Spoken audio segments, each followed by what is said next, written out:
Welcome back, everybody, to Who's Your Band? Today, I am joined by my co-host, Sean Morton. Hi, Sexy. Hello.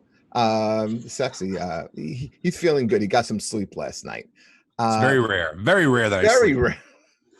It's very rare. Usually you can text Sean about 3 o'clock in the morning and he responds within 2 minutes. Okay, he is up all the time. I can't believe he slept last night. Hard night. But we are joined today. We have two guests with us today. We have from Q 104.3 FM in New York. We have disc jockey Mr. Ian O'Malley. How are you, Ian? Very well, thank you. Thanks for having me. I appreciate it. Oh man, we're so happy to have you. And one of my friends, former New York comic, he's now out in Denver, man. Denver, Colorado. Funny comedian, author of the book. Give it up for Anthony Kapfer. Hey, how's it going? Thanks for having me. Well, Tell me you didn't have that title after a hard night at a dispensary. Real great one. It's actually called Book the Book. Yes. Oh, wow. That clarifies it a lot more, Anthony. It's like Spaceballs. Like, no, book the face man. Yeah. Don't get me started with Spaceballs. I've been on podcasts fighting about how shitty that movie is. Best movie ever. Fucking worst movie. I want to like it so bad. No, you don't. No, you don't. I keep trying. We're gonna jam the radar. Get it, and let's reference we're in a movie 50 times in a row. It is brutal, but this isn't the Kevin Goatee podcast. No. This is, listen, Ian, I'm very happy to have you on the show because I don't know if you've ever watched an episode of this because it's called Who's Your Band? So we like to talk to people about their favorite music, their history, things like that. Okay. However, last 2 weeks episodes, it really came down to last hour ago. So you like music? Yeah, I do. Okay, great. That's about it. We talk no music at all. So I am a music head. Jeff's a music head, and we are Anthony really definitely going is a music head. Yeah, we are going to start digging deep this episode. I'm actually excited that we're going to have a music podcast actually talking about music for a change this time. That's interesting. Well, look, this much I can tell you guys. If I hear anything that I hear constantly, it says, when are you going to write the book? When are you going to write the book? Where's the book? Because generally what I do is I post what I call my stories, anything long form on Facebook. And I actually had somebody from a publishing house call me, and they'd gotten a hold of some of my stories and adventures. And sometimes I call them adventures as well. And they said, can you do me a favor and can you kind of whittle down the best of the best that you have, and then get back to me? And I still have to get back to this person. And I stopped at 150. Wow. But the stuff that I felt was truly worthwhile to talk about. It was probably about 80% music, celebrity related. People always love that shit. I understand that. But then probably about another 20% was just life stuff that I've gone through and lived and interesting experiences and so on. So if you want to talk music, dude, you better have a really big cup of coffee because, name the band and I got something on them. So it's entirely up to you guys. One suggestion I'm going to do is I really hope this book goes over well. Just don't call it Book the Book. It's kind of taken. Book. I was actually, I was in a college because, my father passed away when I was pretty young. I was 12 years old. And he used to give me all these sayings when in his last days, because he figured I would be more likely to remember them, and how he liked to conduct himself in life and that sort of stuff. And one of his favorites, and it's what I wanted to call my book if I ever get around to it, he always told me, because, never judge a man by, the kind of car that he drives or the house that he lives in or how pretty his wife is or how much money he makes. Judge him on what kind of a human being he is, and not only how he treats you, but other people. He said, because no matter their material accoutrements, piss in a champagne bottle is still piss.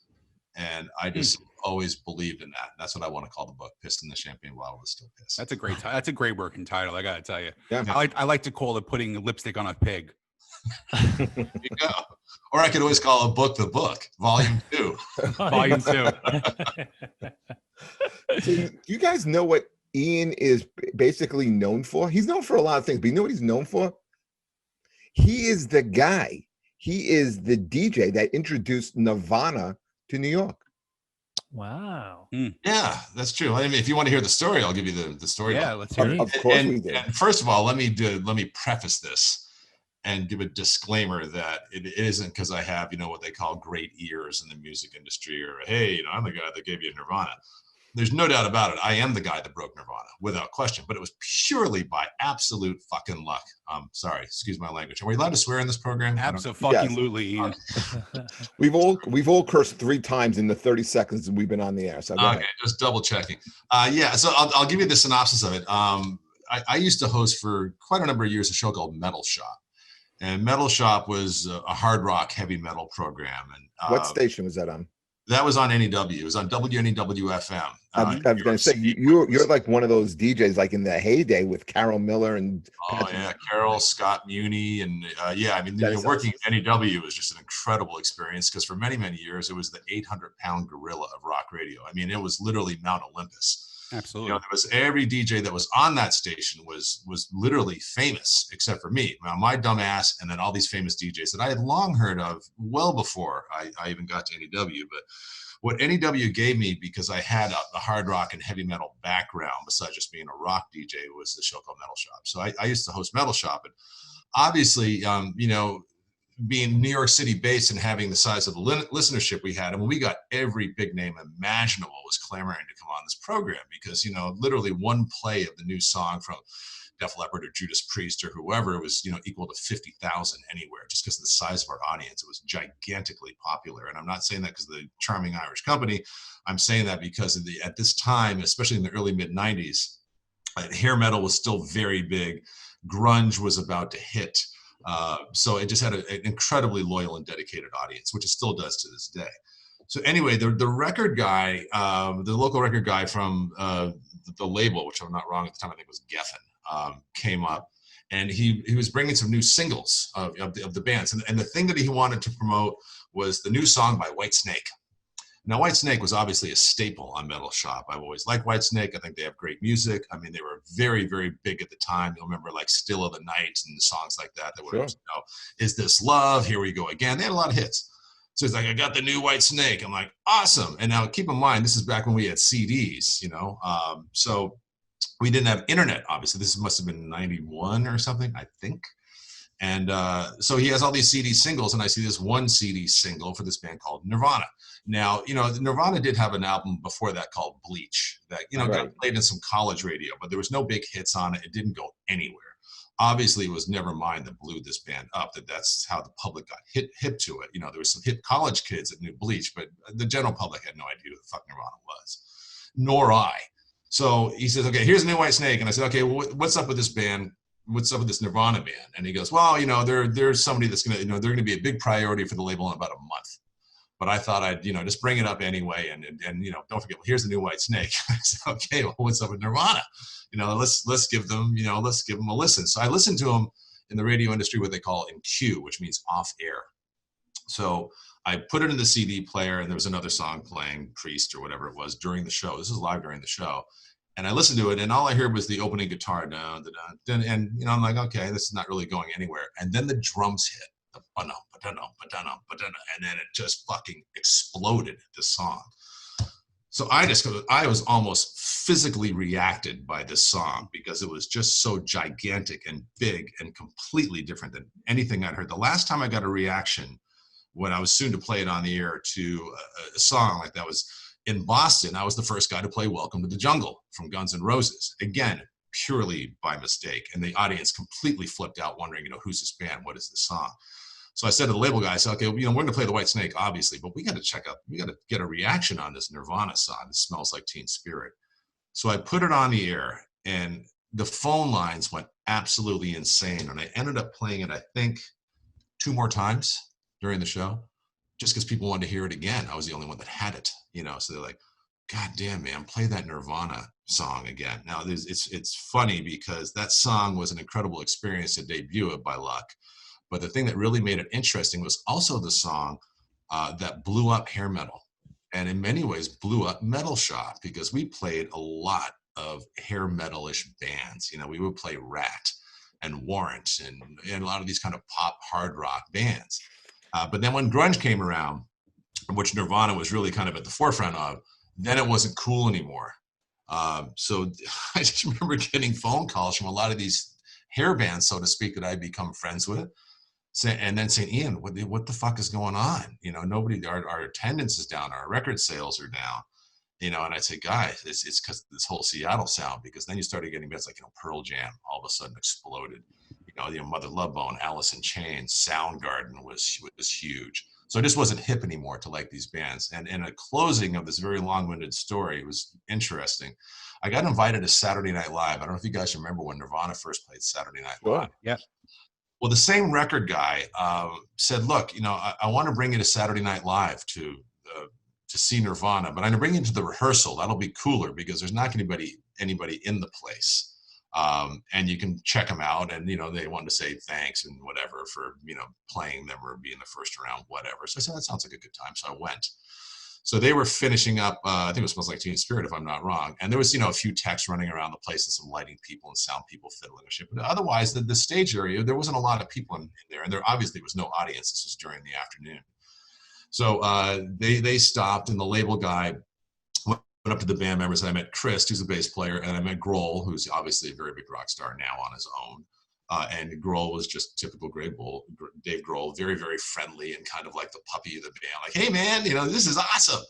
And then I met Kurt, and he was in the throes, if I'm not wrong, of kicking heroin at the time, you know, or very deep into his addiction. I can't remember, one or the other, but he was not in good shape at all. He had a cardigan on, and just, you know, his hair was all matted and shit. And I'll just never forget shaking his hand, which is something that seems very foreign to us in this day and age. But shaking his hand and say, hey, you know, nice to meet you, Kurt. And he's like, yeah, thanks, man. Thanks for playing our record. And I remember I left there after meeting him. It was a pretty brief conversation because he was not in good shape at all. He looked very sick, feeling depressed. You know, it was just the oddest thing. You know, generally when you meet a band or a rock star or something, I've never been one to be like, oh, you know, fawn at them or laugh any harder at their fucking jokes or any of that sort of stuff. I'm like, well, this is pretty cool. This guy's, you know, I think he's going to be responsible for a really big new sound that's coming out in music. And it was just kind of depressing to meet him because I felt a tremendous amount of sympathy towards him because he was in such a rough place, you know, very much like Lane from Alice in Chains, sure. Spending time with him, Scott Weiland from STP. These are guys that were obviously in very, very rough shape. So anyway, that's the Nirvana story. I know it was long-winded, sorry. But no, not at all. You know, one thing I remember, we had Billy Vera on the show a few months ago.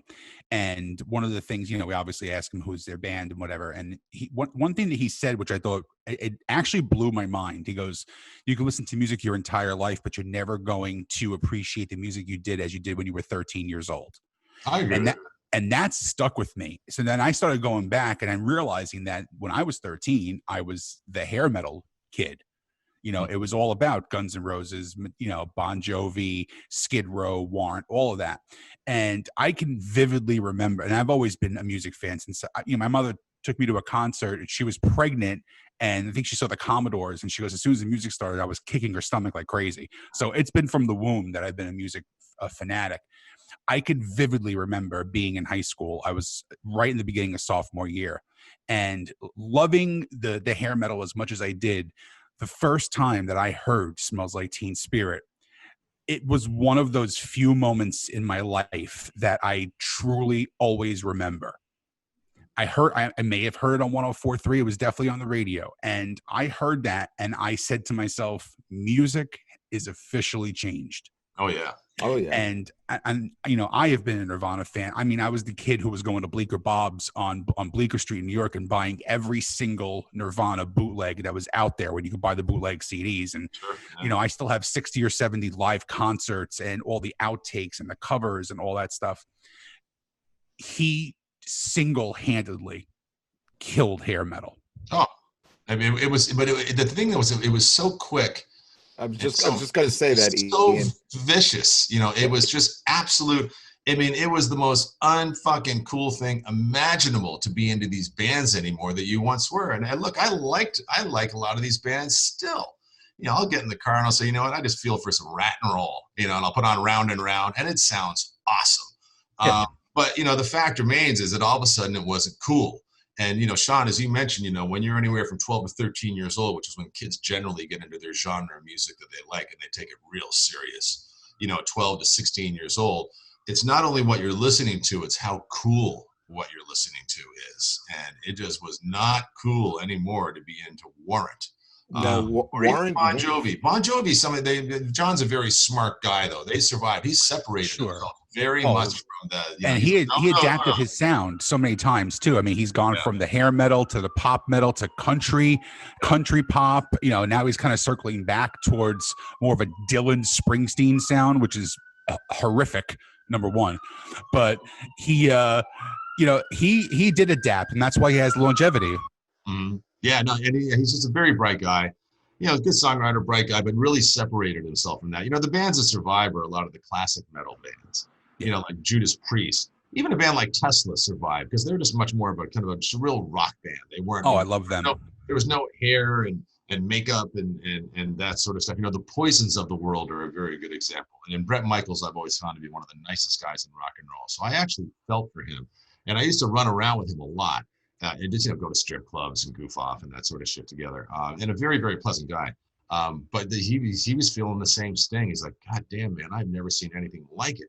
From being on top of the world, and then all of a sudden nobody likes me. He goes, it's almost like I've offended them personally by the music that I release. So you felt badly for them, but sure, there was no stopping it. And Seattle just kept producing these bands, or just even other bands, from other cities. But Seattle was obviously the epicenter. With Soundgarden and Pearl Jam and so on and so forth. But then you had other bands that were coming out like Tool, Smashing Pumpkins, that had a different sound to them, right. and all of a sudden, talking about hot chicks in your Camaro was not cool anymore, and then. Oh yeah. And I even felt bad for Poison too, because I know once that hair metal thing started to, dissipate a little bit, they tried to change their sound too.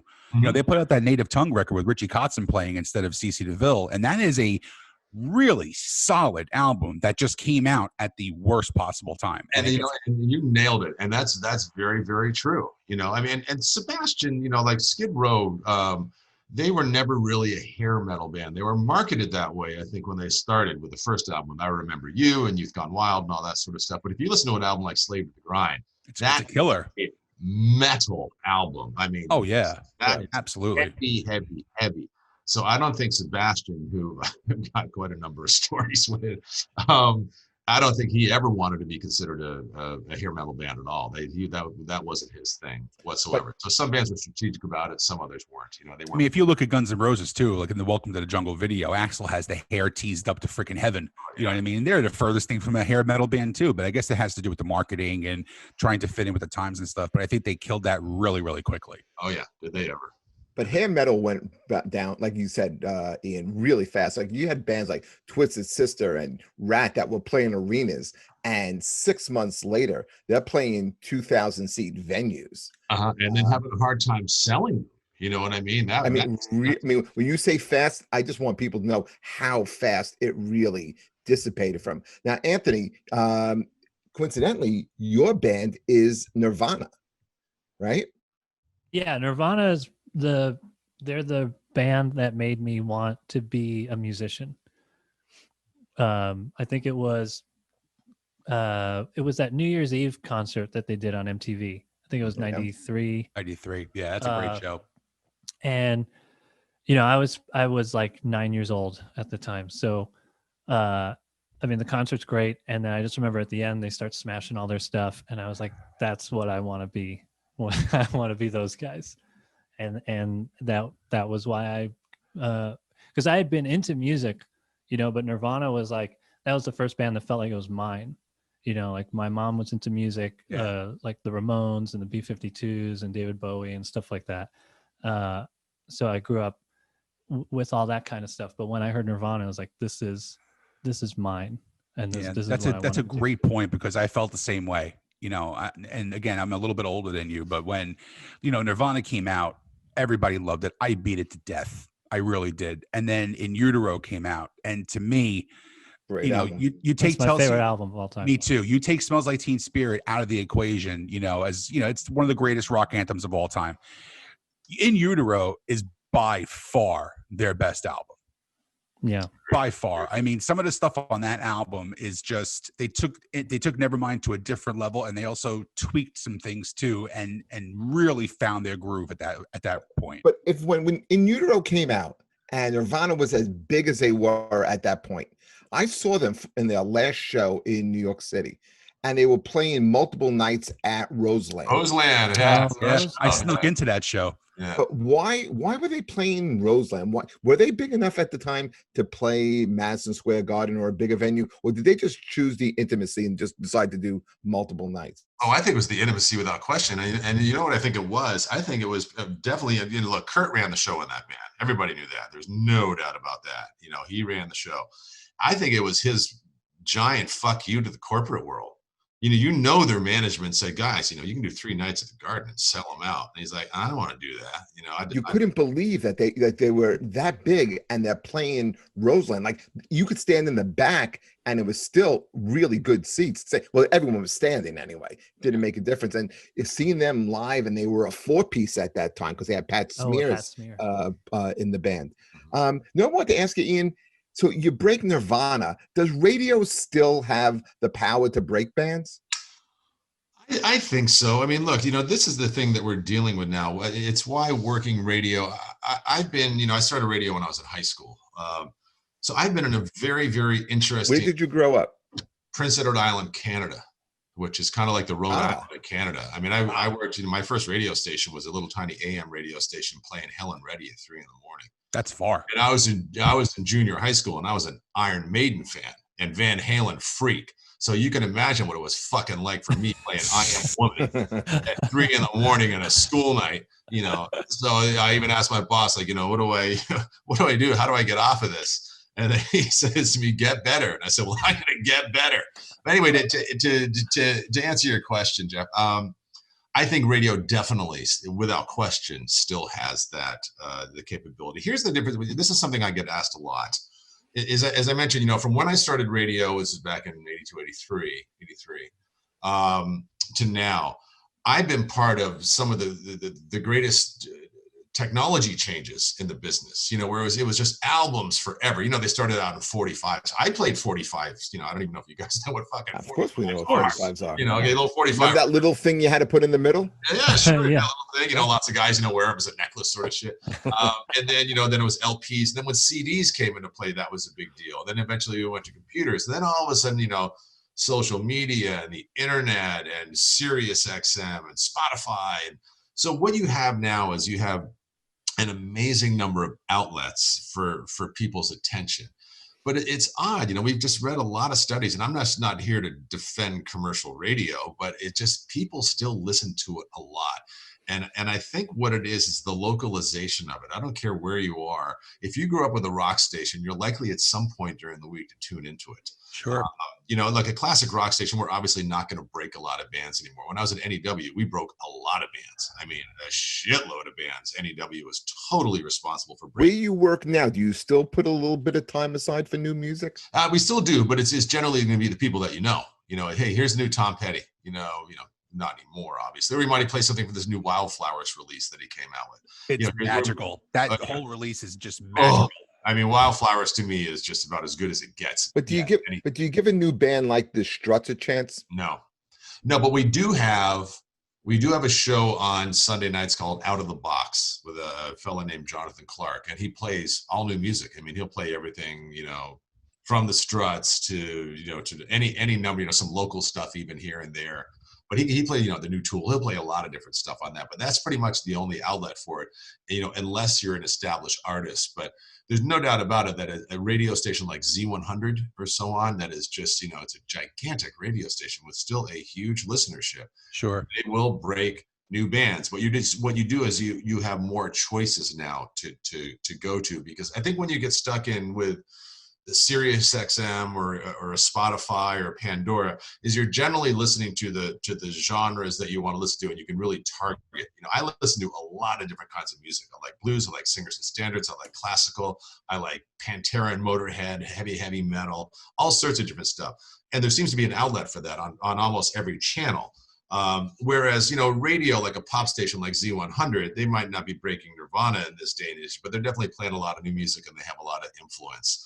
There doesn't seem to be quite as many rock stations around, or AOR as they used to be called, that had the availability where, you know, you could hear Gimme Shelter one second and then Smells Like Teen Spirit the next. There's still those stations out there, don't get me wrong, and they're still breaking music, but I think the difference between the two with us and Sirius, and I think Sirius is great. I've got Sirius on my phone, I've got it in my car, I tune in all the time to different channels and that sort of stuff, is the localization.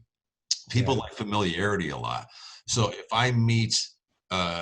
I go down to Jersey to do a public appearance thing and I meet, Johnny, who works for the Edison Township Utility. I said, Johnny, I'm on the air tomorrow between 10 and 3. Here's my cell number. Drop me a text or drop me an email. I'm going to give you and your boys a shout out. Awesome. Okay. And then 1 o'clock, he emails me and, hey, we're all listening, man. I'm like, okay, Johnny, 1:15 right after the Rolling Stones. I'm going to give you guys a shout out. We do it. And he just thinks it's the coolest thing ever. And I'm not saying there's any big deal what I'm doing.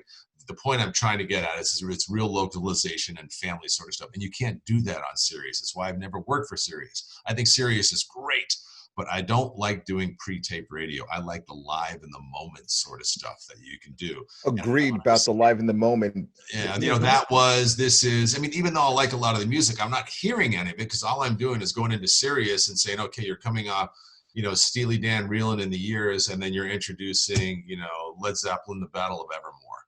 And then I might have something interesting to say about the songs, but all I'm doing is the vocal break, and then that's it. And then they feed it to a computer, and then everything just kind of goes, 24 hours a day.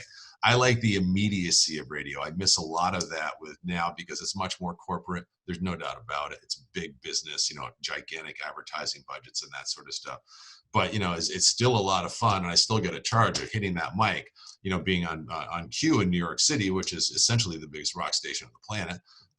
Knowing the amount of people that are out there, and the immediacy and being able to, if somebody sends a text or an email and by saying, hey, I want to say hi to Sean and, and all the guys out in Washington Township, Long Island, hanging out today in the backyard, drinking some beers, that's the way you get loyalship with radio stations, and you have that long time audience. I mean, I've been a Q now for 20 years. So it's been doing this for a while on that station, and then 10 on NEW. We had one of our first guests on the show was a dear friend of mine. He's one of my best friends. His name is Scott Evil. He's a DJ at WDHA up in New Jersey. And, he hosted a show called Metal Mania. Now, obviously, because of COVID, it's stopped. It's a smaller station, smaller market than you are, unless you're, it's a great radio station, unless you're, 7 minutes away from there, you're not getting the signal. That's the only problem, But like what you were saying, and I wanted to bring it up, and I'm glad you did, it's the familiarity. He would host a show called Metal Mania. And so it'd be on like 11 o'clock on Friday nights, and he would be able to, hey, you know what? Here's your classic, like you said, Motorhead, Overkill, Metallica, Megadeth, Pantera. And he would throw local bands in there, or, maybe a band that was really big, like Typo Negative, who had an offshoot band like called Silvertomb. He would play them and bring them in. And it would be great. I mean, I've sat in with him a couple times watching him do it live. There was no better feeling. And the thing that I would notice, which would be very weird, is like me and him would go to like a record show to go digging for records and stuff like that. And, stand-up comics have an ego. We want to be noticed. We want to be the shit, like that. Every time I would go out with him, as soon as he would open his dumb mouth, somebody would say, hey, are you Scott from WDHA? And he'd be like, yeah, man, how are you? And he'd start talking. And I'd be like, yeah, I played a cruise ship. I did the Borgata, I'm just, so it's like, it is that familiarity because you do get that loyal local fan base. And it's so important, even in a bigger market like New York, it's gigantic, but in the smaller markets, like even like WSOU, they were, they still are the biggest heavy metal station in the country and have been forever, and then, when you get back to the hard rock heavy metal thing, you're talking the most loyal music fans anywhere. Mm-hmm. I don't, country fans are loyal. Are you fucking kidding me? Not remotely close. Yeah, I agree. If you're into your band, if you're part of the KISS army, the reason why you go to a KISS show now and you see a guy who's 60 years old and he's got his denim jacket with the goddamn KISS patches on it. Music has that sort of influence. Anthony gave a very good example. I thought it was interesting what Anthony said with Nirvana. It Smells Like Teen Spirit, and when Nirvana got a hold of him, so to speak, he goes, "That's when I knew I wanted to be a musician." And I thought that was a very interesting comment he made because it's amazing how music or a song or whatever can change your fucking life. That's the thing that's really interesting. It wasn't just like, that In Utero it was an awesome album, which it is. It's an amazing album, but it's just life altering. Anthony, what would you have been doing now if you didn't, all of a sudden get their Nirvana bug? You might still be playing guitar, but who knows? You could be doing fucking open heart surgery. Who knows? Yeah. What, like before that, I mean, I was into music and stuff, but I was also like, I played Little League baseball and stuff. Like I had a lot of interests, but once I got into music, I was like, oh, I'm not really good at sports. So I guess I'm just a musician now. So it really helped to solidify me figuring out who I even was. Yeah, I wanted to be a veterinarian. That was my thing, and I had quite good grades in high school. I needed them in order to go to med school. And then, I got into radio and I said, well, I really like this. This is fun, and I got out of the AM station pretty quickly. I was very lucky, I think with a lot of luck, a lot of timing, and a little bit of talent, I moved up quite quick. And by the time I was 21, I was working in Boston in TV and radio. And that's really young to be in a major market.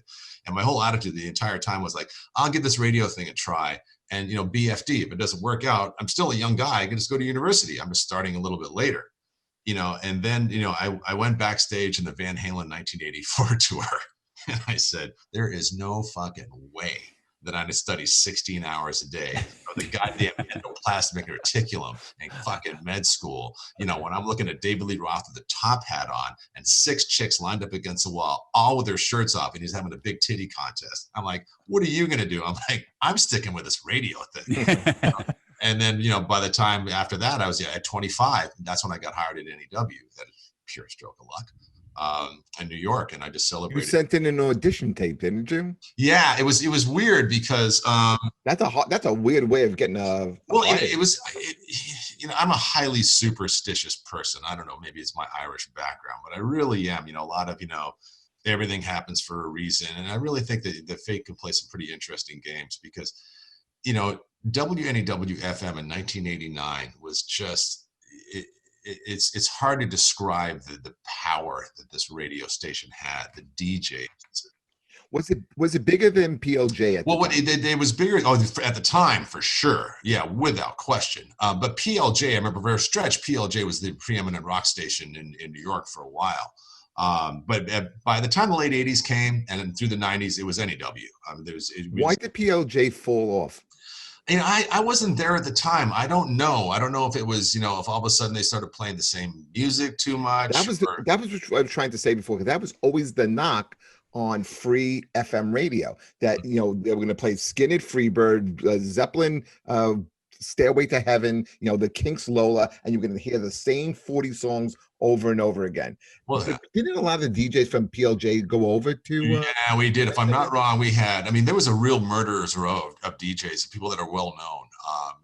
They had Scott Muni, who was the afternoon guy forever. The professor, they called him, I think. Professor, right? Yeah. He's the guy that rode with the Beatles in the limo from the airport, sort of shit. He's good friends with McCartney and all that. They had Pat St. John, who was on PLJ, if I'm not wrong. He was doing middays.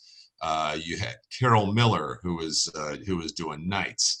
It was just these very, very well-known people that I was quite familiar with, especially when I was working in Boston, because whenever we had some of those national radio shows, like tonight, the debut of the new Def Leppard album, and hosted by, Carol Miller out of our studios in New York. And it was this big, national feed thing. So I was very, very familiar with these names. So NEW, and I don't even know why they did it, because it was such a huge radio station that I was shocked that they didn't have somebody that the program director knew immediately.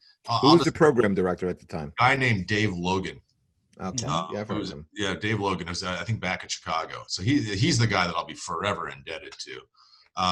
But it's actually a funny story about how that first happened. So they put out an advertisement, which again, it blows my mind to this day. I'm like, I can't believe Where did you see the ad?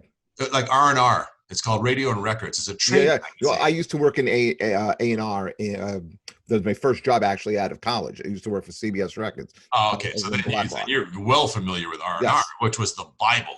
Right. It was a really, really heavy duty trade magazine. That's what everybody read was R&R. It's a big deal. Get your picture in R&R. All that stuff was a big deal. So they had the help wanted section. So NEW, for some reason, put in this ad saying, WNEW FM in New York as a rare opening. There's the understatement of the century. And, looking for a part-time swing person is what it's called. So you do a couple shifts on the weekend, you do a fair amount of fill-in and that sort of shit. So, they got absolutely, there was moving trucks of tapes going in front of this radio station. Everybody wanted, there was any number of full-time DJs in major markets that would have left their job to go to NEW to work part-time. And where were you working at the time? station called WAAF in Boston, just outside of Boston. Great station. Yeah, good station. Rock station. Big heritage station. They just recently, in the past year or so, folded. They went under. They got bought out, and they were a rock station forever. And they, they talk about a really fun place to work at in the mid '80s, from '85 to '89.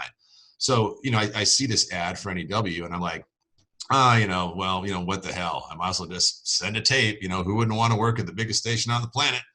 And I sent in a tape, and I pretty promptly forgot about it.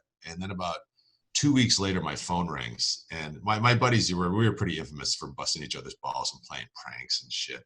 And my phone rings, and I pick up the phone, and the guy goes, is this Ian O'Malley? And I said, yes, it is. He goes, hi, it's Dave Logan at WNEW-FM in New York. And I thought it was one of my pals. And I just said, oh, yeah, fuck you. And Great. And I think he calls right back again about a minute later, and he says the same thing, and something along the lines of, hi, this is Dave Logan from NEW-FM in New York, and I'm not going to call back a third time. Oh, shit. And then what I quickly realized is I completely screwed up, because I realized I hadn't told any of my buddies that I sent in this tape. It was just kind of like, let me just send it in and see what happens. So he invited me to come down. And I did. It was odd. My first radio show at NEW, I walked into the studio. It was like a Saturday night at 10 o'clock. And you're 24 at the time? So yeah, just turned 25. I just turned 25 at that point. How overwhelmed are you at this point? Well, pretty overwhelmed. What it was, I was overwhelmed a bit, but I was just young and arrogant enough to feel that I was confident, and I was kind of like, well, look, I got nothing else to lose, because even if I don't get the gig, I could say I was in the New York City radio airwaves, even if just for a couple of shows. So I went into the main studio, and I walk in there, and there's an engineer, and half the thing is taken apart. I'm like, I'm Ian, I'm the new guy, I'm here to audition, and isn't this the main studio? And the guy goes, oh, you got to go to the backup studio. I said, okay, where's that? And he said, it's like on the 83rd floor of the Empire State Building. That's where they had their main backup studio, and it was a tiny little studio. So I said, okay. And I'd only been in New York City twice, I think. I was really unfamiliar with New York. So I went down to the Empire State Building. It was the first time I was in the Empire State Building. Went up way in one of these super high floors. I can't remember what it was, but way the fuck up there. Into this little room where they actually had the backup studio. They had an engineer pushing the buttons for you. But the thing I remember the most was looking out the window when I opened up my mouth for the first time on New York City airwaves and seeing the lights. I could still see it perfectly, where I was looking, and it was just thousands of lights. And I just realized how big, this city was, and how many possible listeners were out there. And that's, I think, when it hit me, it was like, holy shit. What time was your first shift? Like Saturday night, 10 o'clock. It wasn't an overnight, oddly enough. So I don't know if he just wanted to throw me to the wolves, or, generally you'll put somebody on in the overnight, here, you go on from 3 a.m. to 6 a.m, because this way, if you crash and burn, you have a little bit of a less audience. So I don't know if it was like, well, let's put their feet to the fire and see who can cut it. And oddly enough, my first song that I introduced on NEW is "You Got Another Thing Coming" by Judas Priest. Oh, great song! So there's kind of a sign. Did you get to pick your own music, or did they program it for you? Well, no, there was quite a bit of allowing to pick your own music. There was cards that we used. So if you didn't like a particular song or whatever, you would kind of rotate these cards back and forth. So there was a certain amount of picking your own music, which made it really, really fun. So it was just that one weekend I was on there. I think I did 2 air shifts. And then I went back to Massachusetts, and about 2 days later, Logan called me up, and he goes, you ready to come to New York? I said, damn straight I'm ready to come to New York. He goes, well, you're on Saturday night at 8 o'clock, so pack your bags. And that was in October of 1989, and here I am, still here, still doing rock radio. One thing I wanted to ask, which I always wanted to ask a radio DJ about a certain topic. How did you feel like with Howard Stern and Opie and Anthony taking up so much time on free terrestrial radio? Did you have like a little bit of a weird beef with the way the talk radio phenomenon that blew up in like the late 90s, mid 90s to late 90s, taking away like your potential time on the air? Not really, because look, those guys were all very, very talented. I mean, obviously Howard, I think, is the best interviewer in the business. You can't take that away from Howard. Whether you liked his presentation or not of talking to porn stars and all that shit, everybody's got their taste in what they listen to. Frankly, I rarely listen to the guy because I just didn't listen to a lot of morning radio. It had nothing to do with Howard or Opie and Anthony or anybody else that was on. But there was a certain shift No doubt about it, with these people that were coming on, they were doing primarily talk. I mean, morning radio for rock radio, you do a few funny bits, time and temperature, let's go to the traffic. And that's what really essentially what people wanted. So it was very, very much a new thing. I mean, you obviously had talk radio and AM radio and stuff, but the big thing in rock radio for years was don't talk too much. Don't spend too long. People don't want to hear you talk that long. If you're doing a break, you got to be under a minute, get to the point, get the fuck out. Then all of a sudden you had somebody come in and going, oh no, I got 4 hours and I'm just talking.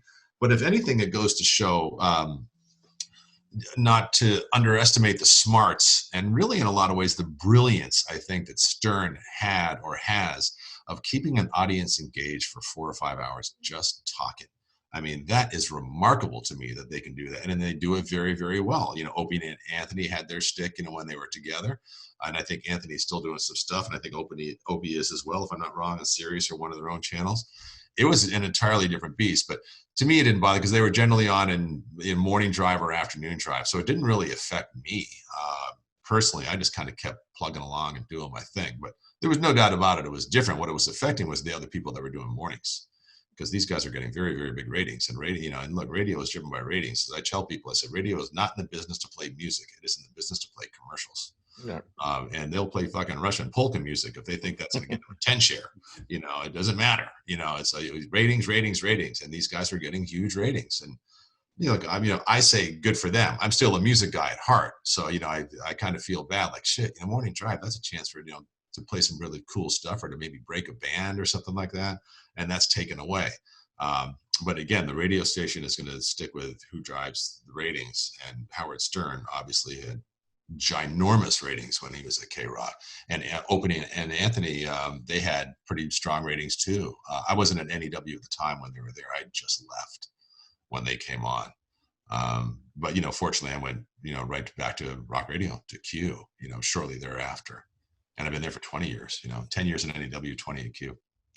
Ian, what role did Van Halen play with you meeting your wife? It's a pretty interesting story. This would have been back in 2008. Yeah, 2008. I got a pretty long history with the Van Halen guys. I knew Eddie pretty well. Spent a fair amount of time at backstage as another sort of, your typical rock star chicanery sort of shit that was going on. So I've always kind of been the guy that's associated with Van Halen in New York radio. What kind of guy was he to you? I thought he was very, very sweet. That's weird. That's the first word that just came out of my mouth, and I didn't even think about that. He was kind. He was a sweet guy. I think Eddie went through some very, very rough times with addiction. And as we well know, addiction can really change people's personalities. I don't give a fuck how nice you are. You're in the throes of having problems with drugs or alcohol. It can really turn you into a monster. We've all heard it before. Oh my God, sober, they're an angel. Boozing, watch out. So he just certainly had his demons. There's no doubt about it. Like Carol Miller is associated with Led Zeppelin. I'm definitely associated with Van Halen. And it's just weird how they just kind of kept bouncing in and kind of doing life-changing stuff. Van Halen was one of the reasons why I wanted to get into radio. It's very similar to Anthony. When I first was into Van Halen, I was like, well, how do I meet Van Halen? Well, you got to be a radio DJ or a VJ on MTV. I'm like, okay, that's what I'll do. But yeah, so I got an email. I'll just give you the short version of it. I got an email from a woman named Debbie. I was doing my Saturday midday show. And it said, hey, I'm working on a weekend in my home office and I haven't heard any Van Halen in a while. Could you play some? And I emailed her back like I do anybody takes time to email. And I said, sure, Debbie, thanks for listening to the show. I'll get some Van Halen on. So it just is, luck would have it, I had Dance the Night Away coming up. And so I played Dance the Night Away. And I think I said, hey, there you go, Debbie. Hope you're having a good time working today in Midtown Manhattan. And then she emailed me back and said, hey, I wanted to thank you so much for playing the Van Halen for me. I'm really excited. I'm going to their last gig in Quebec City and on this tour, because this is when they did reunited with Roth in 2007. So it's towards the end of this tour. And so I wrote her back and I said, wow, well, good for you. But actually Quebec City is not the last gig. It's in Grand Rapids in Michigan. So she writes me back and goes, well, no, actually it's in Quebec City. That's the last gig. I'll never forget it. Obviously it's changed my life, married with 2 kids now. And so I wrote her back again and said, no, it's actually in Grand Rapids. And so finally I called up somebody in the Van Halen camp. I said, you guys had a Quebec City? And they go, yeah, we just did. Fuck! There's like the first, number 10,462 times, and my wife is right. She just wasn't my wife yet.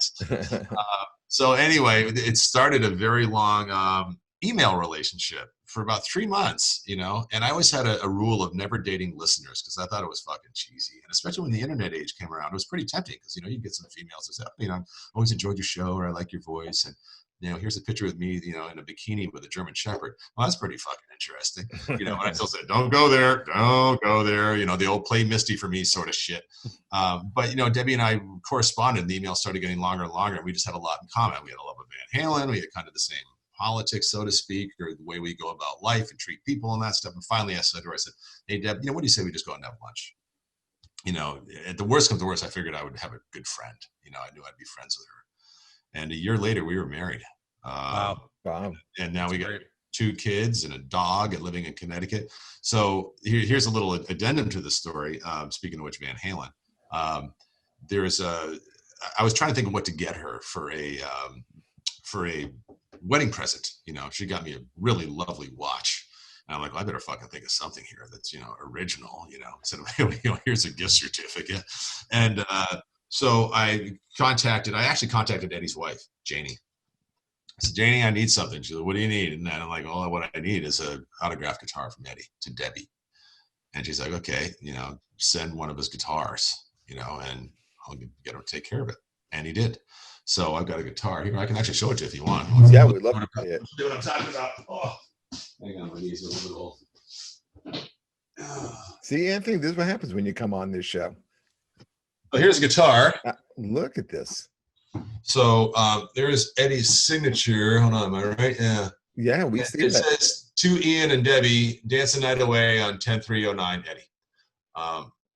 So What a great gift. Yeah, it was. So that's. But she's still pissed to this day. She calls it my guitar because as I said, just sign it to Debbie. Write whatever you want. And I thought it was nice to do the personal touch of Dance the Night Away because he knew, or Janie and him knew that. You didn't ask him to write that? He wrote that on his own? Yeah. Well, wrote Dance the Night Away. That's great. Wow. Well, because I had mentioned, I said it was Dance the Night Away. I'll never listen to that song the same. It's the song I walked into my wedding. When they do would you please welcome Mr. and Mrs. Ian O'Malley? It was Dance the Night Away that was playing when we walked into the reception. That's cool. Mine was the intro to the Godfather theme, which had a radio scratch. You're so hold on. Oh my God. It was the Godfather theme and then a record scratch and right into Walk by Pantera. Ugh. Are you kidding me? Yeah, I switched up the audio. I cut it up all myself. And so it was like all the Italian people that were at the wedding were like, this is the greatest thing ever. And then they hear this horrible record scratch. And then all my friends lost their shit because now we're walking out to Walk by Pantera. So all your buddies recognized it was Pantera immediately, I'm sure. Oh, God, yeah. A bunch of metalheads wearing suits for the first time in their life. You have a good wife. Yeah, give me a minute. My wife would never put up with that. She picked it. Here's a funny and quick Pantera story. So I'm close buddies for a long time with a band called Extreme. I met them. Love them. Oh, of course. Boston. So I've been really close buddies with them forever. I just saw them last year at the Milford, Connecticut Oyster Festival. I was at that. So it was the hottest day in 20 years. I melted because I'm so fat and old and white, but they were just off the charts. I thought it was your typical kick-ass Extreme show, and I hadn't seen them in quite some time because I just don't have the time to travel and that stuff, So I heard they were coming there, and I called up Gary. I said, "Hey, you're coming to my part of town." I was like, "Dude, come to the show. Come to the show. I haven't seen you forever." So we went. We had a great time. So they went. This would have been back in, I'm guessing, 93, because Extreme had come out with an album called Three Sides to Every Story. So they got invited to do some tour dates with Aerosmith in Europe. So Gary and Nuno said, "Hey man, do you want to come on some of these dates in Europe?" And I'm like, "Fucking Aerosmith and Extreme in Europe, all expenses paid. I'm all over that, to be on the tour bus and staying in hotels, and they take care of everything." So we went, but the first gig they played was a show that it was the original Monsters of Rock. And they had it at a place called Castle Donington Raceway. Oh, I don't think they call it now the Download Festival, if I'm not sure. But back That's then, because they bring a bunch of older bands on as well. Yeah. Monsters of Rock was the Sure. biggest metal weekend of all time. I mean, it was just. Do you remember they used to put out albums like that, Sean? Oh They- yeah, every year they absolutely. put out a new Monsters of Rock album. Oh yeah, it was just, and they'd have this, insane lineup of these killer bands, and it was, and the British rock fans they're just absolutely rabid. So it was. I remember arriving at the site, and I'd never been to Monsters of Rock before, so I was really stoked for this. And and a lot of the bands I really liked, besides Aerosmith and Extreme, that were on the lineup. So Nuno said to me, he goes, "Hey man, we had all access passes, obviously all access, and let's go check out the crowd." And so I said, "Okay, let's go." And nobody else wanted to go. Everybody else wanted to have beers and just kind of hang out. So Nuno and I walked down. We went to the side of the stage, and I think Sepultura was on stage at the time. And I had never seen anything like it in my life. It was 100,000 people. It was like out of fucking Braveheart or Quest for Fire. It was like campfires and shit. And what they do is they bring these big jugs of beer, and then when they emptied them, they'd all piss in them. And then they would take them and they would throw them in the air. So there'd be these spinning jugs all over the place. It was fucking crazy. And Nuno, who's your typical guitar genius, diminutive kind of, freaked out guy. I was looking at him, and he absolutely had a look of unmitigated fucking terror on his face. I've never seen anything like this. I'm like, "Don't worry, Nunes, it'll be okay. They love you here. It's gonna be fucking awesome." He goes, "Oh man." And so we go back to the trailer. And the next band that was on at the time was Pantera. But we had something going on in the trailers. I wanted to catch some of Pantera's set. And I think I saw maybe the first couple of songs, and then they did the rest of the thing. I went back. Well, anyway, we ran out of beer. And so the guys in our trailer, and it was they were doing a warm-up. Extreme had this little kind of band setup thing, and they said, "Hey, Steven's here, Tyler's there," and then he's singing "Train Kept a Rolling Through the Window" while Extreme's playing. It was just fucking magical for a young guy that age. It was just, it was just blowing my goddamn mind. But we ran out of beer, and somebody goes, "Come on, O'Malley, if anybody can sniff out some beer, you can find us some fucking beer." So I said, "Okay." And it was like a little pod with all the band's trailers. There's probably about 8 trailers in this like octagon sort of thing, and like a grassy sitting area in the middle, but it was quite big. So I just went to a trailer across the way, just opened up the door, knock, opened up the door, and figured if there's somebody in there, and whatever band it was, like, "Hey, you guys got any beers?" And it was empty. So I'm like, "Oh, okay, it's empty." And I see this cooler. And I opened up the cooler, and it's filled with my absolute all-time favorite beer, which is called Samuel Smith's Nut Brown Ale. And it was just like, I can't fucking believe it. Of all things, look at this. So, of course, what I did is I picked up the entire cooler. Oh, shit. And walked out of this trailer, and you looked around and sneaked, like fucking twinkle toes across the pod into Extreme's pod. And I'm like, "Dudes, check this out." They're like, "You fucking are the best." So we're like, drinking, Extreme's playing. We're getting fucking hammered. It's 3 p.m. And then about 25 minutes later, I hear this absolute guttural scream from outside of just rage and anger. And all this person is saying is, "Where's my fucking beer?"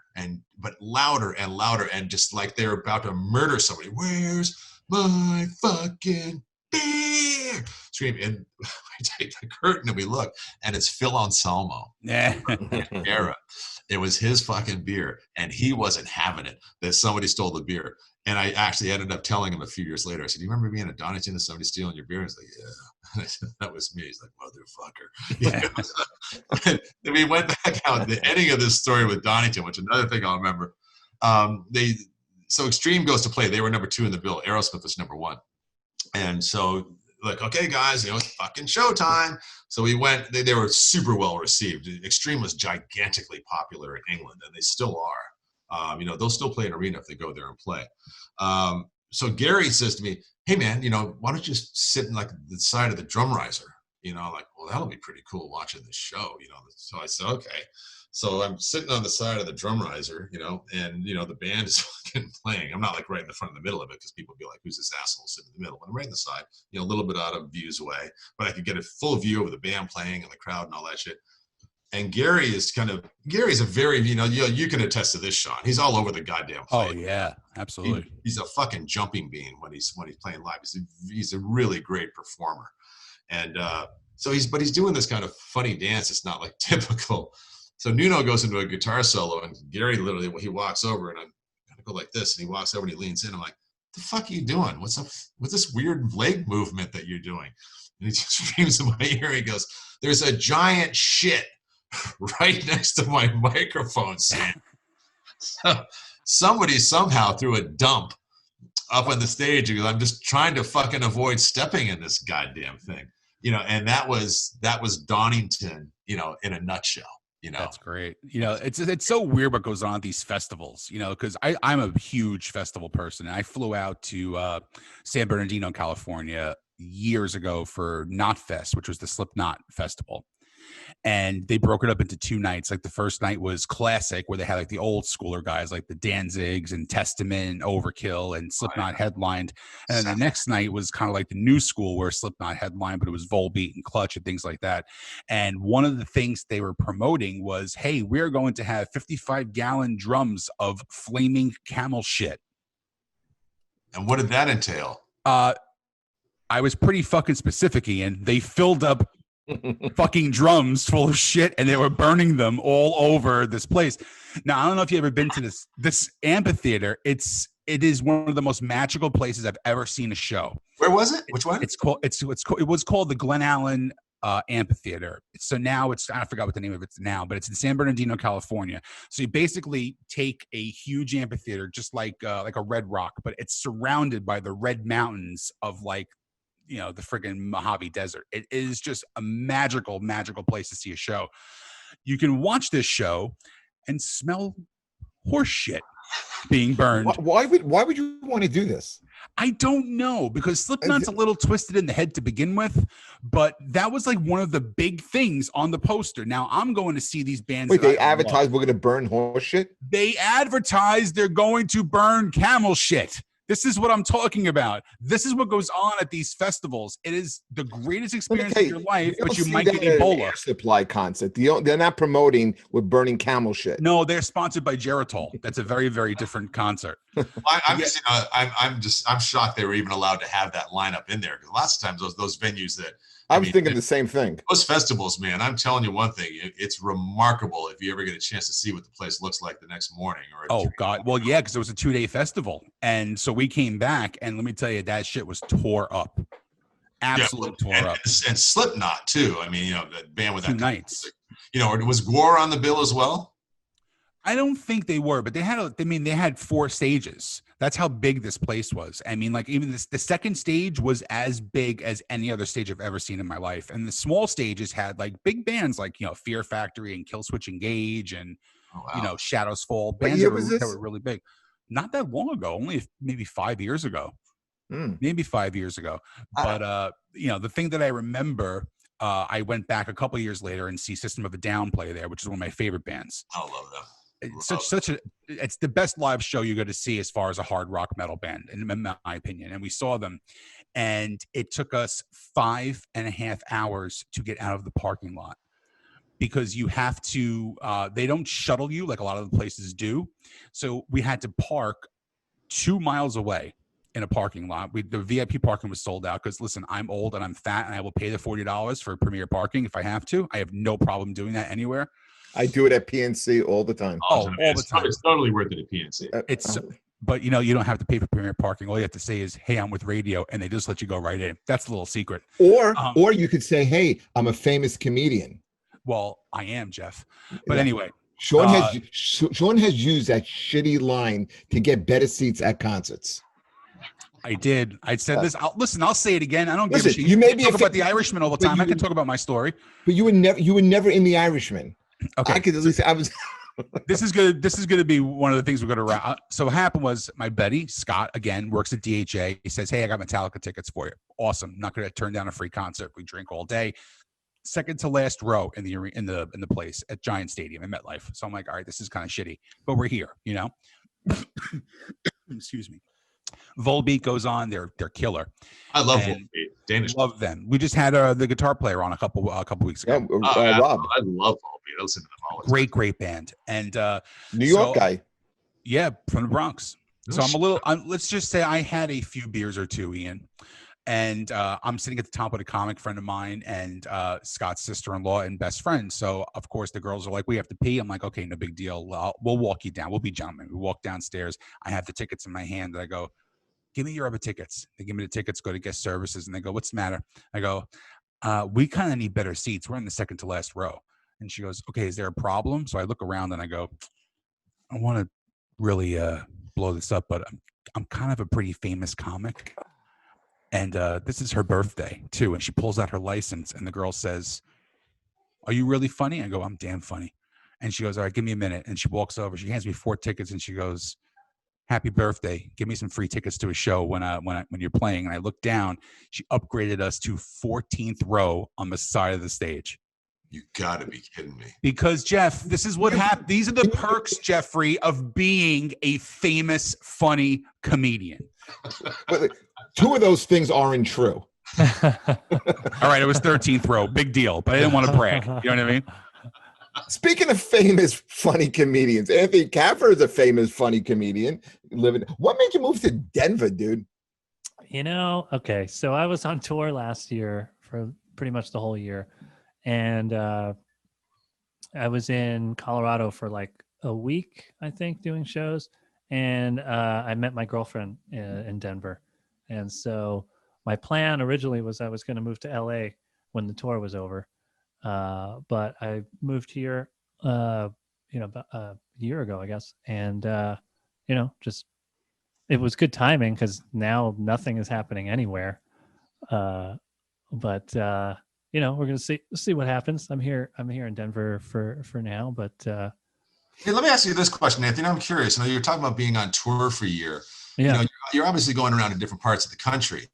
I mean, are you adjusting your set of the stuff that you want to talk about? Like, well, shit, I'm in Georgia, so I definitely don't want to talk about this, or Washington, I'll talk about this, or I'm in Texas, or I'm in fucking Michigan, or I mean, what do you do? I didn't really change what I do. So I do I do kind of a combination of music and stand up, so I'll do kind of one-liner jokes, kind of like Stephen Wright or Mitch Hedberg or something like that. And then I do like funny songs.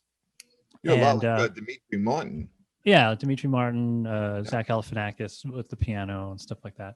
And then like original comedy songs. And I didn't really change what I talked about. The only thing I'd maybe change the order sometimes, or some crowds, the smaller towns where they're not as hip, maybe I would have to maybe do more crowd work if they weren't as interested in my material.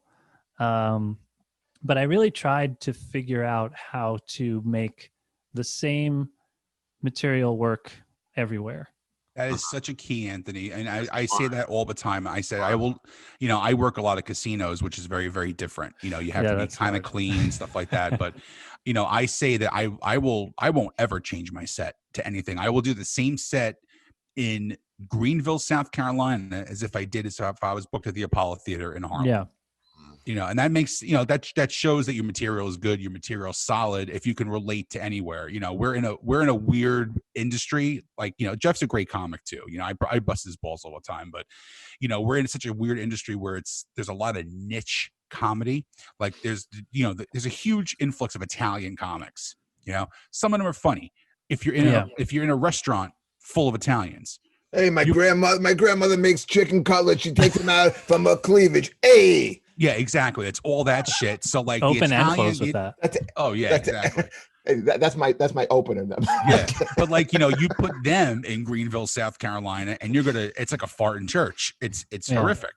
So kudos to you, man. Because listen, never change your set. Never change your shit. Funny is funny, and I've always believed that if a joke is solid, it's going to go over anywhere. Yeah, you want to write universally. And oddly enough, probably the worst show I ever had in my life was on that tour, but it was in what was it, Jamesport, New York, or somewhere, Jamestown, Riverhead on the island. Yeah, Riverhead. And it was like, I mean, I think that I walked probably there. So there was probably like 70 or 75 people at the show.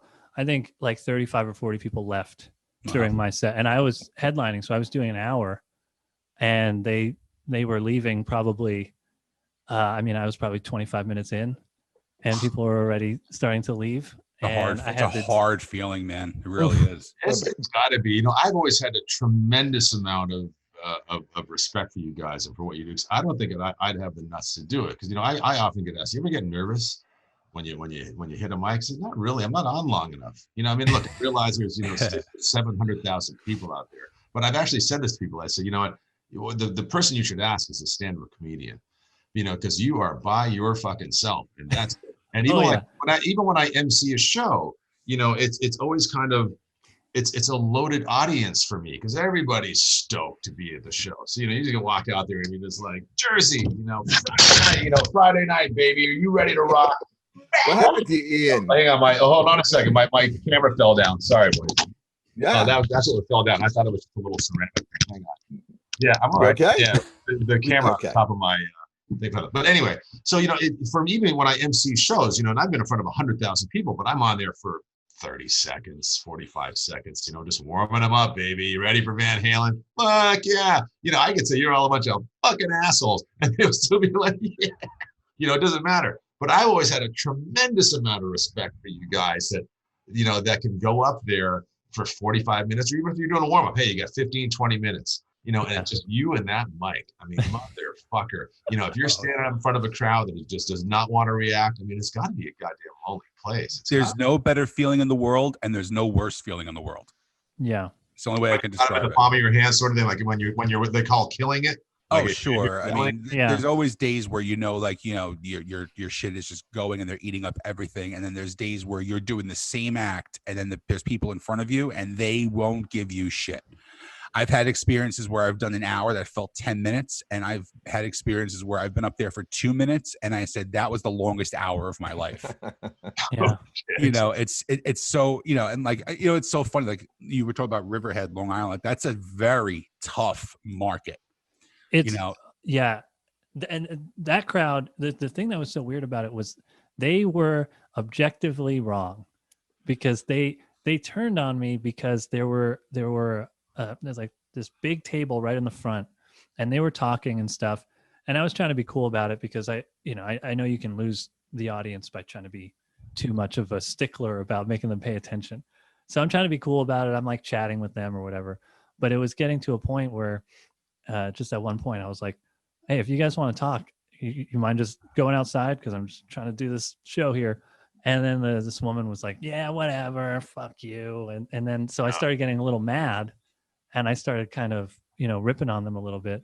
And I think I was already doing songs at that point because the jokes it's like brutal. So I was like, all right, I'll just kind of plow through a bunch of songs. I don't have to talk to them. And I was about to do a song and the guy yelled something out and request, I don't know what it was, Freebird or something. And I was like, fuck you. And I went into the song and then 15 people got up and they started leaving in the middle of the show. And right before this one guy got out the door, he's like, I just want to say, so now the show has stopped because he's like, I just want to say, whatever, I respect what you guys are doing. And then somebody else in the crowd was like, you have nothing to apologize for, sir. You did nothing wrong. And then 15 people walked out. And I was so mad. Babies. Yeah. So what do you guys do? I mean, you obviously all have had a show that went like that, where it just where you just lost the audience. And so what do you do when you walk off the stage? You know, what do you say to yourself? Like, well, there's the next gig, and I know that this is sure, because it's got to be fucking difficult. Look, you know, we all have healthy egos. We all want to make people laugh and make them smile and be liked. At the end of the day, everybody wants to be liked.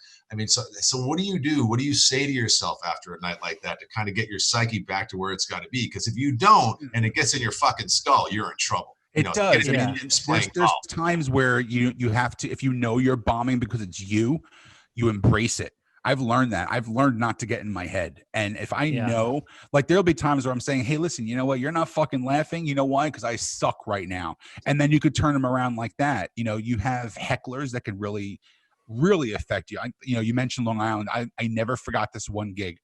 I had a whole weekend out at the big club in Long Island, Governors. And Thursday, I cracked my tooth. I go to the dentist to get a temporary crown put in. So then I'm out there Saturday, and I'm talking to the crowd, and there's a lady sitting in the front. and she has her feet on the stage. Now, let me tell you something. That to me is the ultimate sign of disrespect, because that whether it's a gigantic stage like a casino or a fucking pallet, that's my work area. And I addressed her and I just said, "Hey, ma'am, would you mind taking your feet off the stage?" Doesn't say anything. Now she's yapping. And I go, "Ma'am, look, now you got your feet on the stage and you won't shut up. Can you please do one or the other? I can't handle both." And then she starts really getting obnoxious and the crowd is yelling at her. And as they're yelling at her, I feel something in my mouth. And I'm like, what the fuck is going on here? My temporary crown pops as she's yapping. So I go like this and I take it out. I go, "Ma'am, your voice is so fucking bad. You're making my fucking teeth fall out." And to this day, look, we all have great shows. We all have bad shows. I have never heard an eruption like that. I mean, it was I actually had to go, "Guys, all right, enough. My tooth fell out. Knock it off and shut up. Let me finish my set." So like you have to be able to handle them. And that takes time. That takes a lot of time. Like I had one the other night. I had a girl and like I wasn't looking at her. I was looking in her direction. And, I was having a really good set. And I said, she says to me, "All right, motherfucker, stop looking at me." And the place just goes, "Ooh." And I go, "Well, ma'am, I'm not looking at you. I'm just looking in your direction." She gave me the finger. So I'm like, okay. I go, "Ma'am, do you mind me asking you like what your nationality is?" And she goes, "You know my motherfucking nationality." I go, "You're Puerto Rican, aren't you? Right?" And she goes, "Yeah." I said, "Well, I know. I'm going to ask you a personal question. Do you want to tell me how old you are?" "No." I said, "Well, I'll take a guess. You're about 35, 36. She goes, "Yeah, exactly." Now the crowd is just on pins and needles at this point. And I go, "Wow, look, you're having a great time. 36-year-old Puerto Rican girl out on a Saturday night. Enjoy your night. But how did you find a babysitter for 17 kids?" And the place lost it. And so I know how to diffuse it. I know how to attack them. And I use an expression all the time: don't bring a chihuahua to fight with a pit bull. Right. Well, anybody's stupid. I've seen it a number of times. My best buddy or the best man at my wedding too is a pretty well-known guy in the comedy business. He's a PR guy. His name is Michael O'Brien. And Michael handles Bill Burr and Saget and Brian Reagan and all these guys. So we saw Burr one night at Caroline's in New York City. This is, I don't know, 4 years ago, a while ago. It was a kind of a special thing he was there in the first place, because obviously Burr plays bigger venues now. But I'll remember somebody that did this table in front wouldn't stop talking. And he said to them once or twice, like, "Guys, come on, I can't even concentrate on what I'm saying. Just shut up." And they were just young people, probably from Long Island or something, in the city for a night. Always. And then finally he says to me, he goes, "You know what? I need you to get the fuck out." And he just stops, and you can feel the crowd go, "Oh boy, this is not going to a good place," because you could sense his fucking anger. And everybody's saying to themselves, "Look, I just came here to have a few beers and laugh. This is going not to a good place." So they were startled of that. "I want you the fuck out of here," is what he says. And then he says to them, "I don't mind uncomfortable silences." I'll never forget it. He goes, "I don't mind uncomfortable silences." And he just puts his hands on the mic like this with his head and goes, and waits. And then finally they got up and they walked out. Great. So it just goes to show. But here's just a quick question I have for you guys here. What I was thinking about this because of Michael. Michael and I were talking about this because he handles, a lot of big names, but he also handles a lot of up and coming guys. I always say, "Hey, who do you really like?" I got this new guy. He's fucking great. But I was talking, I said, "What are your guys doing with this lack of touring?" And he goes, "It's really, really difficult." He goes, "We're doing some shows now where they're doing the social distancing outside and so on." But he goes, "And everything is 25% capacity." And I said to him, I said, "Is it kind of like," and he agreed with me. I said, "Isn't a comedian?" I said, "They're constantly working on their craft. They're trying out new jokes and stuff to see if it works. And it's like a musician, you're practicing your craft, whether you're playing a fucking guitar or in Anthony's case, you're doing both.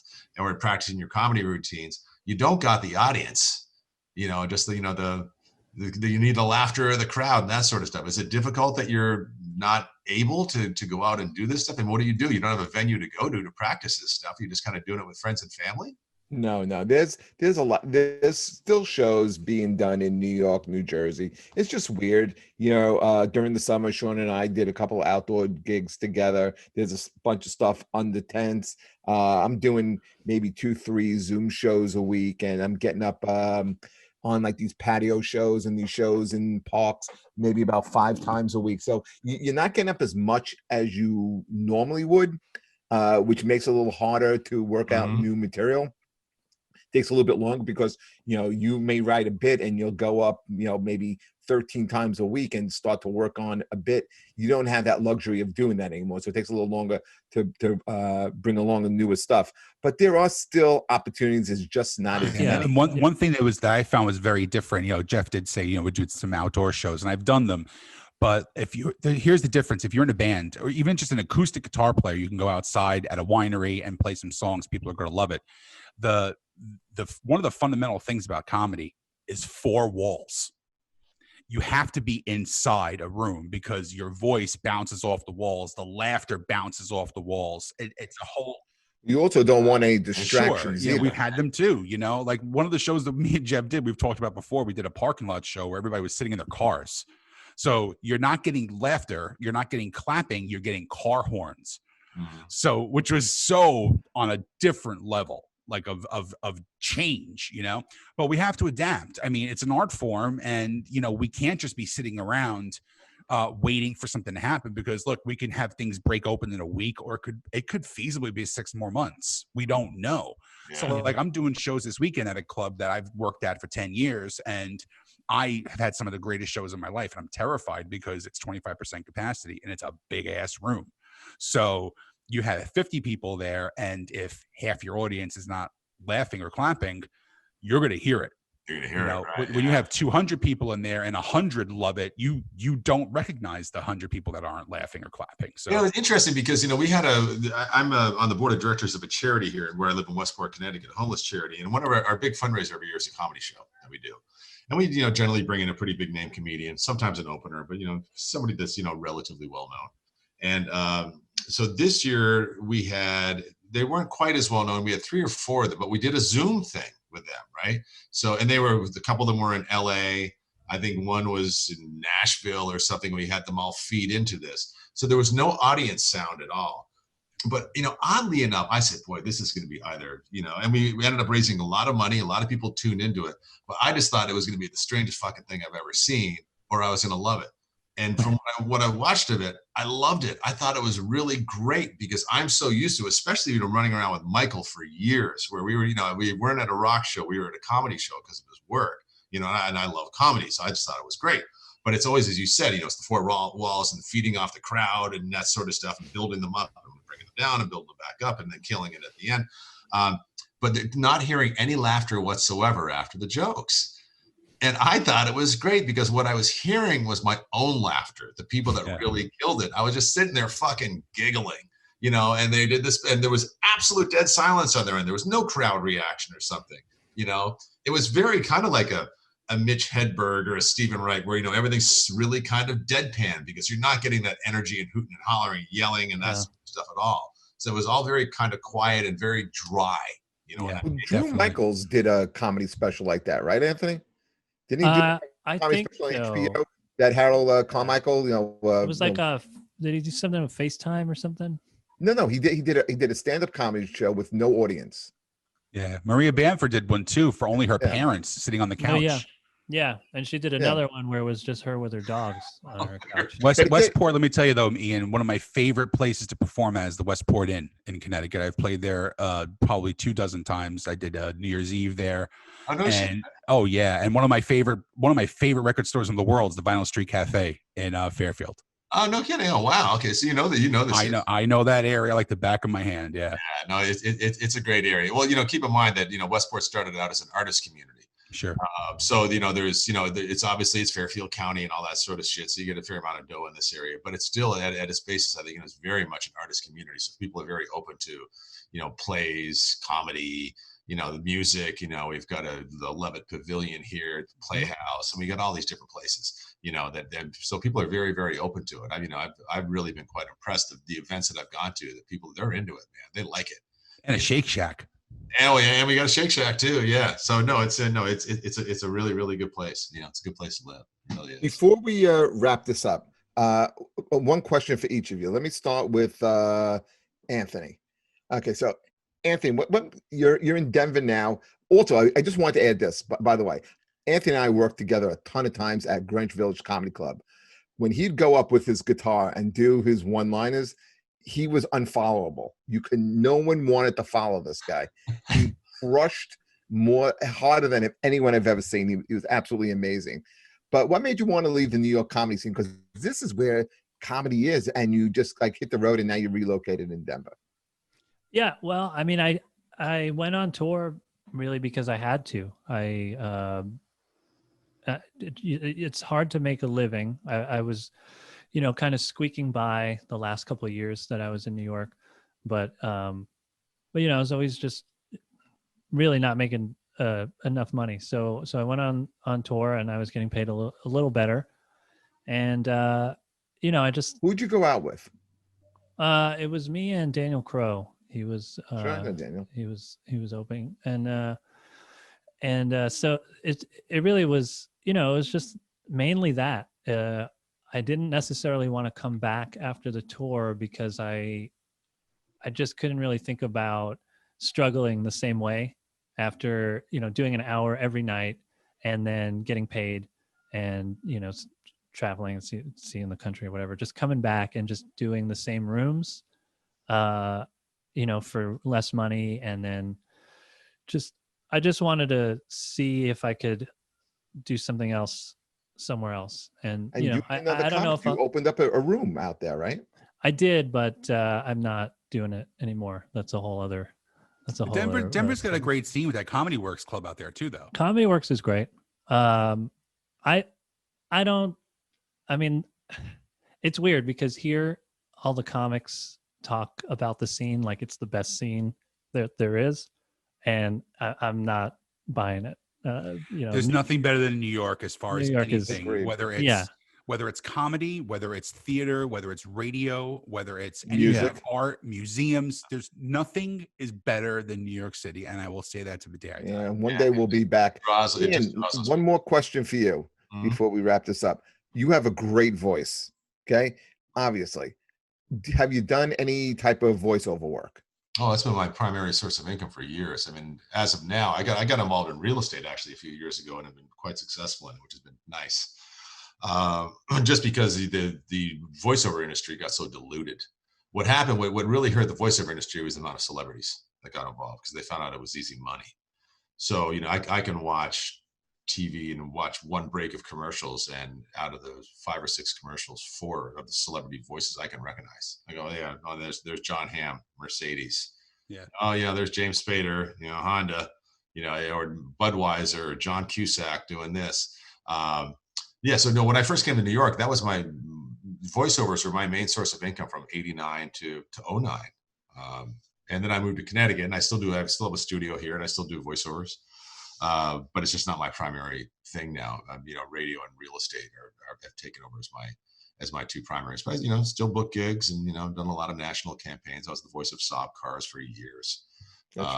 Yeah, they had a campaign called "Born from Jets," which was a pretty cool commercial. The commercial won a lot of awards, not because of the voice, because of the visuals. Yeah, so still doing quite a bit of voiceover stuff, and just radio and real estate is the primary thing. Yeah, I got a friend of mine who lives in California that's his main source of income. He's like the guy who does the pistachio commercials. Well, that's all you need is, you need one small gig. And I'll give you the greatest, for instance, of all time was I was the voice of Arm & Hammer for, like 8 years. And the thing about Arm & Hammer was the commercials were kind of geared towards housewives. They were kind of slightly cheesy. You'd rarely see them in prime time. You saw them all the time during the day. Who wrote the copy? Would it be ad guys, or would they let you interject? No, I wouldn't do anything. No, it was always the ad guys. Give me the copy, put me in the booth, and tell me what you want. But I did an Arm & Hammer toothpaste commercial, and that one commercial ran for 4 or 5 years. They didn't even change it. And, and keep in mind, as you probably know, it's all residuals. You don't get paid for doing the gig of the actual voiceover. You get paid for how many times it plays. So every time it's on, you're getting paid. And they used to run the shit out of these commercials. So, even though it wasn't a really glamorous gig by being the voice of Arm & Hammer toothpaste, you know, the guys that had the glamorous gig of the Mercedes commercial that was running, you know, maybe once or twice a day nationally, you know, mine was running 40 or 50. So I made just gads of fucking money off these most ridiculous spots. So I've never really cared about what the product is. I mean, it's kind of cool when you're on Saab and you do the Born from Jets and it's winning awards, and you know, you're watching it on prime time and shit. That's great. But at the end of the day, it's like, oh fuck, what's going to get played more? But you know, celebrities have definitely been the bane of our existence. There's no doubt about it. I mean, they've just come in and just wiped everything out for the regular voiceover guys, for sure. People can find you now. I'm sorry, and people can find you now on Q104. Q104.3. I do every other Saturday night and every Sunday midday, 7 to midnight. I used to do Saturday middays, but then I got kids now and they have sports and shit, so I want to keep my days free. So I flipped to 7 to midnight. But my main shift that I've always been on is Sunday middays from 10 in the morning till 3 in the afternoon. Okay. Anthony, and where can people find you now? Online, you mean? Like, yes. Your information. We're wrapping it up. Yeah, at Anthony Kapfer on all social media. I have a podcast called Is This Anything? It's me and a couple of New York comics working on new my jokes. My dopey together. friend Brett Druck is on that. Brett Druck, Rob Ryan, Jarrett Berenstein. I love those guys. Yeah. Brett is one of the greatest writers of our generation on Facebook. I will tell you that. He's great. I love Brett Druck. I'm surprised it wasn't called Podcast, the podcast. That actually, me and Rob Ryan that's had the an way idea. to end it. That's the way to end it. There we go. And Sean Morton, my co-host, is going to be at Bananas this week. Bananas this weekend, Hasbrook Heights. Next weekend, Comedy Zone, Harrisburg, Pennsylvania. I will go on record and say this is episode 39, something around there. As far as music goes, my favorite episode so far. Oh, but listen, we had two great guests. We love the stories, and guys, we really appreciate you taking out a little time out of your day to talk to us. Oh, this is great fun. No, you guys, I learned a lot from you guys about the comedy stuff. I'm very, very interested. As I said, I've always had a tremendous amount of, and I'm not sitting there trying to blow wind up your skirt, but you know, I've always had a tremendous amount of respect for guys that can get up there and entertain, and it's just you and a microphone. I mean, that takes some fucking balls. I wouldn't have the balls to do. A lot of people, hey, have you ever thought about doing stand-up comedy? I'm like, you out of your fucking mind? You know, I'm not that brave. So, you know, good for you guys. And hopefully I'll see, you know, one of you, if you come to this area. It's obviously a little bit more difficult, but you know, if you do find yourself in the city or something like that, you know, let me know, you know, that would be really fun to come to one of your gigs, you know, and especially obviously when things kind of get back to some sense of normalcy, you know. Sure. And listen, if you're interested, I have no problem throwing Jeff off this podcast if you want to do this with me. Well, hey, you know, if you ever want to do it again, let me know. They say, because I've got about 100 fucking Josh. You have an open invitation that you would not believe if you ever decide to go back to the music end of things. I got some pretty funny stuff in the arsenal. So yeah, whenever you're ready, let me know. And otherwise, you know, it's been a real pleasure, guys. Awesome. Thank you so much, guys. Listen, everybody, we switched over platforms. So people who are listening, if you could resubscribe and continue to share, that would really help us out a lot. Otherwise, you know, take care, everybody. We have a great show. Oh yeah, can I tell them? Can I tell them? Go ahead, Sean. You're okay. So excited for this. So go right ahead. I stumbled on a musician on Facebook, and I was blown away. Her name is Mariah Formica. Old 24, a voice like Ann Wilson, and plays guitar like Eddie Van Halen. So she is amazing. And also on the show next week, Ricky Rocket from Poison. Oh, no way. Ricky's going to be on. Yeah. So it's going to be a great episode of New School versus Old School. So I can't wait for that. Oh, you'll have a good time, Ricky. That's great. Awesome. Good for you guys. Yep. All right, everybody. That's it for Who's Your Band. Thank you again, guys, and take care. Bye. See you later. Bye.